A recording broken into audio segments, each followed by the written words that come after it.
नमस्कार बंधु मैंने आपण मानक स्वागत आज राशि कार्यक्रम को। आज राशि कार्यक्रमटी कन्या राशि व्यक्तिशेष मान बहुत गुरुत्वपूर्ण अटे।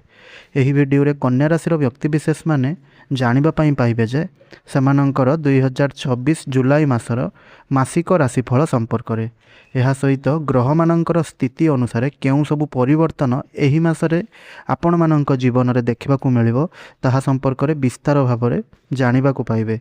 सेथिपाई जदि आपणकर कन्या राशि होता है तेबे भिडियोटी को आपण शेष पर्यंत निश्चय रूप से देखंतु। आउ भिडियोटी को गोटे लाइक करी कमेंट बॉक्स रे जय श्री जगन्नाथ निश्चय रूप से लिखि दियंतु। तेबे बंधु माने आउ डेरी नक चलतु आरंभ करबा आजिर एही राशिर कार्यक्रमटी को। कन्या राशिर जातक और जातिका मानंक पई वर्ष 2026 जुलाई मासटी सबुठारु उल्लेखनीय रहिबो। समस्त मास गुड़िक मध्यरु एहा आपणक पई अन्यतम मास भाव में परिचित होई पारे। एही मासरे रवि बुध बृहस्पति एवं शुक्रंकर स्थिति आपणक जीवन में आय सम्मान कर्म सफलता और सामाजिक प्रतिष्ठा वृद्धि करिवो। विशेषकर दशम रवि एकादश बुध एकादश बृहस्पति आउ एकादश शुक्र एही मासरे आपणक बहुत दिगरु सफलतार आशीर्वाद प्रदान करिवे।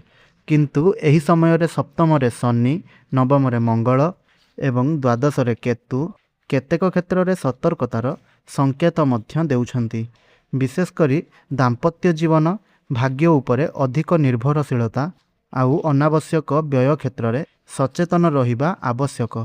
जुलाई मास आपण को एक स्पष्ट संदेश देउअछि।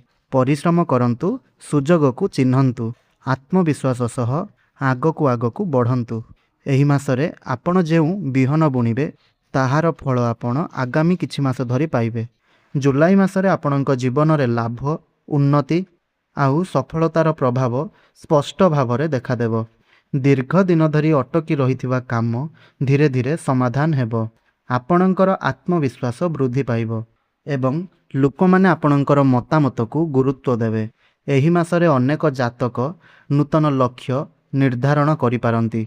किछि लोक माने चाकरी रे पद उन्नति पाई पारंती आउ किछि लोक नूतन व्यवसाय आरंभ करि पारंती एवं आउ किछि लोक समाज रे निजर एक नूतन परिचय मध्य सृष्टि करि पारंती। राहु षष्ठ स्थान रे रही शत्रु मानकर विनाश करिवे। प्रतियोगिता रे विजय करिवे एवं रोगरो मुक्तिर संकेत मध्य देउछंती जहा आपणक पई सबुठारु बहुत बड़ सकारात्मक पक्ष रहिबो। जुलाई मासरे कर्मर क्षेत्र आपणक पई सबुठारु शक्तिशाली क्षेत्र रहिबो। दशम रे रवि आपणक कार्य क्षेत्र रे सम्मान प्रभाव आउ सफलता प्रदान करिवे। आपणकर उच्च अधिकारी माने आपणकर कार्य दक्षतारे संतुष्ट रहिबे। जेउ माने दीर्घ दिन धरी पद उन्नति किंबा स्थानांतरण अपेक्षा रे अछंती सेमानंक पई एही मासटी आशाजनक फल रहिबो। 7 जुलाई परे बुध दशम स्थान को आसिबारु बुद्धि योजना आउ प्रशासनिक क्षमता आहुरी वृद्धि पाइबो। आपण जेउ काम को हाथ को नेबे ताहा अन्य मानंक पई उदाहरण साब्यस्त होई पारे। सरकारी चाकरी शिक्षा क्षेत्र बैंकिंग प्रशासन मीडिया आईटी एवं परामर्श क्षेत्र रे थिबा व्यक्ति विशेष माने विशेष भाव में उपकृत हेबे। आपणक नाम रे प्रशंसा आसी पारे। कौनसी बड़ दायित्व मध्य मिली पारे। आउ केतेक व्यक्ति माने पुरस्कार बा सम्मान पाई पारंती।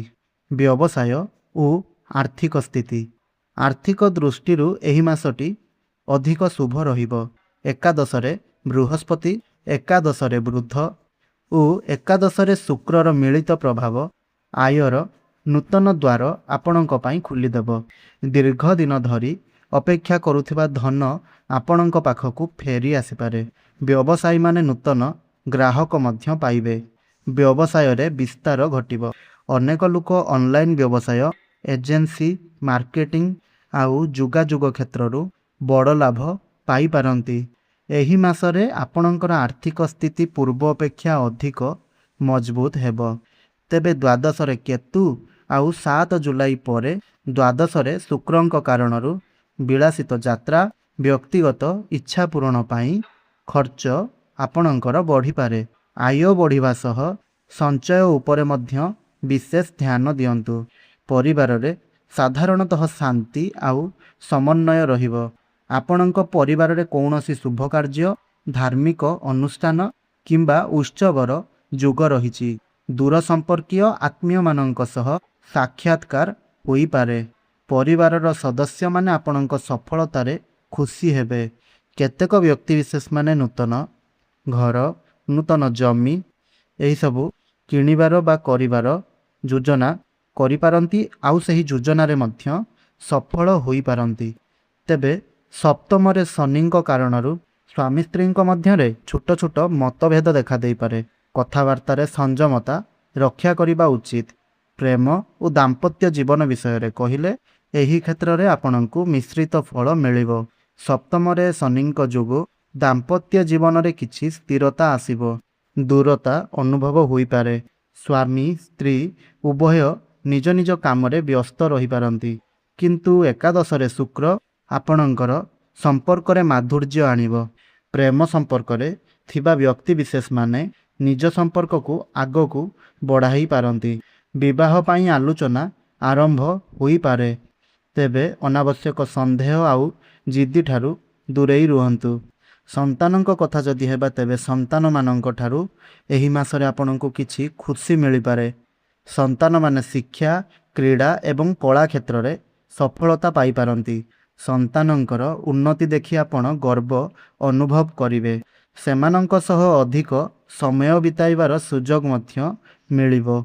ଛାତ୍ରଛାତ୍ରୀମାନଙ୍କ ପାଇଁ ଶିକ୍ଷା କ୍ଷେତ୍ର ଏହା ଏକ ଉତ୍କୃଷ୍ଟ ମାସ ରହିବ। ଗୁରୁଙ୍କର ଶୁଭ ସ୍ଥିତି ହେତୁ ସ୍ମରଣ ଶକ୍ତି, ବୁଦ୍ଧିମତ୍ତା ଆଉ ଏକାଗ୍ରତା ବୃଦ୍ଧି ପାଇବ। ପ୍ରତିଯୋଗିତାମୂଳକ ପରୀକ୍ଷା, ସରକାରୀ ଚାକିରିରେ ପରୀକ୍ଷା ଏବଂ ଉଚ୍ଚଶିକ୍ଷା ପାଇଁ ପ୍ରସ୍ତୁତି ହେଉଥିବା ଛାତ୍ରଛାତ୍ରୀମାନଙ୍କ ପାଇଁ ଏହି ମାସଟି ଅନୁକୂଳ ରହିବ। ଶିକ୍ଷକ ଓ ଗୁରୁଜନମାନଙ୍କର ଆଶୀର୍ବାଦ ମିଳିବ। ଏହି ମାସରେ ସ୍ୱାସ୍ଥ୍ୟ ସାଧାରଣତଃ ଭଲ ରହିବ। ଷଷ୍ଠରେ ରାହୁ ଆପଣଙ୍କୁ ରୋଗମୁକ୍ତି, ଶତ୍ରୁ ନିବାରଣ ଆଉ ମାନସିକ ଶାନ୍ତି ଏହିସବୁରୁ ମୁକ୍ତି ପ୍ରଦାନ କରିବେ ଆଉ ପୁରୁଣା ରୋଗରୁ ଆପଣଙ୍କୁ ଆରାମ ପ୍ରାପ୍ତି ହେବ। କିନ୍ତୁ ଦ୍ୱାଦଶରେ କେତୁଙ୍କ କାରଣରୁ ନିଦ୍ରା ଅଭାବ, ମାନସିକ ଚିନ୍ତା ଆପଣଙ୍କୁ ଟିକିଏ ଅନୁଭବ ହୋଇପାରେ।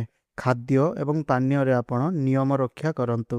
ଅଧିକ ରାତି ପର୍ଯ୍ୟନ୍ତ ଆପଣ ଜାଗ୍ରତ ହୋଇ ରୁହନ୍ତୁ ନାହିଁ। ଏହି ମାସରେ ଆପଣଙ୍କର ବ୍ୟବସାୟିକ ଆଉ ଧାର୍ମିକ ଯାତ୍ରାର ଯୋଗ ରହିଛି। ଦୂର ଯାତ୍ରାରୁ ଆପଣଙ୍କୁ ଲାଭ ମିଳିପାରେ। କିଛି ଜାତକ ବିଦେଶ ଯାତ୍ରା ସମ୍ବନ୍ଧୀୟ ସୁଯୋଗ ପାଇପାରନ୍ତି। ଯାତ୍ରା ସମୟରେ ସ୍ୱାସ୍ଥ୍ୟ ଆଉ ଧନ ପ୍ରତି ସଚେତନ ରୁହନ୍ତୁ। ସମାଜରେ ଆପଣଙ୍କର ସମ୍ମାନ ବଢ଼ିବ। ଲୋକମାନେ ଆପଣଙ୍କର ପରାମର୍ଶ ନେବେ। ନୂତନ ବନ୍ଧୁ ସୃଷ୍ଟି ହେବ। ପ୍ରଭାବଶାଳୀ ବ୍ୟକ୍ତିଙ୍କ ସହ ସମ୍ପର୍କ ସ୍ଥାପନ ହେବ ଆଉ କୌଣସି ସଂଗଠନ କିମ୍ବା ସମିତିରେ ଦାୟିତ୍ୱ ମିଳିପାରେ। ଏହି ମାସରେ ଆପଣଙ୍କର ଶୁଭ ଯୋଗ ବନୁଛି ଆୟରେ ବୃଦ୍ଧି, ଚାକିରିରେ ଉନ୍ନତି, ବ୍ୟବସାୟରେ ଲାଭ, ଶତ୍ରୁ ନିବାରଣ, ସମ୍ମାନ ଆଉ ପ୍ରତିଷ୍ଠା ବୃଦ୍ଧି ହେବ। ପରୀକ୍ଷାରେ ସଫଳତା ନିଶ୍ଚୟ ମିଳିବ। ଏହି ମାସରେ ଆପଣଙ୍କୁ ସତର୍କତା ରହିବା ପାଇଁ ପଡ଼ିବ। ସ୍ୱାମୀ ସ୍ତ୍ରୀ ସମ୍ପର୍କ ମଧ୍ୟରେ ଅହଙ୍କାର ଆଣନ୍ତୁ ନାହିଁ। ଅନାବଶ୍ୟକ ଯାତ୍ରା ଗୁଡ଼ିକ କମ୍ କରନ୍ତୁ। ନିଜର ବ୍ୟୟକୁ ନିୟନ୍ତ୍ରଣରେ ରଖନ୍ତୁ। ଭାଗ୍ୟ ଉପରେ ଅଧିକ ନିର୍ଭରଶୀଳ ହୁଅନ୍ତୁ ନାହିଁ। ସ୍ୱାସ୍ଥ୍ୟକୁ ଅବହେଳା କରନ୍ତୁ ନାହିଁ। ତେବେ ବନ୍ଧୁମାନେ, ଏହା ଥିଲା ଆପଣଙ୍କର ଜୁଲାଇ ମାସର ମାସିକ ରାଶିଫଳ। ତେବେ ଯଦି ଆପଣଙ୍କର କନ୍ୟା ରାଶି ହୋଇଥାଏ, ତାହା ହେଲେ ଭିଡ଼ିଓଟିକୁ ଗୋଟିଏ ଲାଇକ୍ କରନ୍ତୁ। ତଳେ କମେଣ୍ଟ ବକ୍ସରେ ଆପଣଙ୍କର କନ୍ୟା ରାଶି କି ନୁହଁ ତାହା ହଁ ନା ମାଧ୍ୟମରେ ଆମକୁ ନିଶ୍ଚୟ ଜଣାନ୍ତୁ। ଆଉ ଜୟ ଶ୍ରୀ ଜଗନ୍ନାଥ ନିଶ୍ଚୟ ରୂପରେ ଲେଖିଦିଅନ୍ତୁ, ଯାହାଦ୍ୱାରା ପ୍ରଭୁ ଶ୍ରୀ ଜଗନ୍ନାଥଙ୍କର କୃପା ଆପଣଙ୍କ ଉପରେ ସଦା ସର୍ବଦା ରହିବ।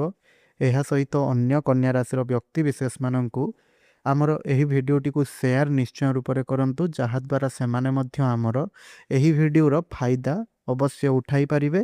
ଆଉ ଚ୍ୟାନେଲରେ ନୂଆ ଥିଲେ ଚ୍ୟାନେଲଟିକୁ ସବସ୍କ୍ରାଇବ୍ କରିବା ସହିତ ପାଖରେ ଆସୁଥିବା ବେଲ୍ ଆଇକନ୍ଟିକୁ ନିଶ୍ଚୟ ରୂପରେ ଦବାଇ ରଖନ୍ତୁ, ଯାହାଦ୍ୱାରା ଆମେ ଯେଉଁ ବି ଭିଡ଼ିଓ ଅପଲୋଡ଼ କରିବୁ ତାହା ଆପଣଙ୍କ ପାଖରେ ସର୍ବପ୍ରଥମେ ପହଞ୍ଚି ପାରିବ। ଧନ୍ୟବାଦ।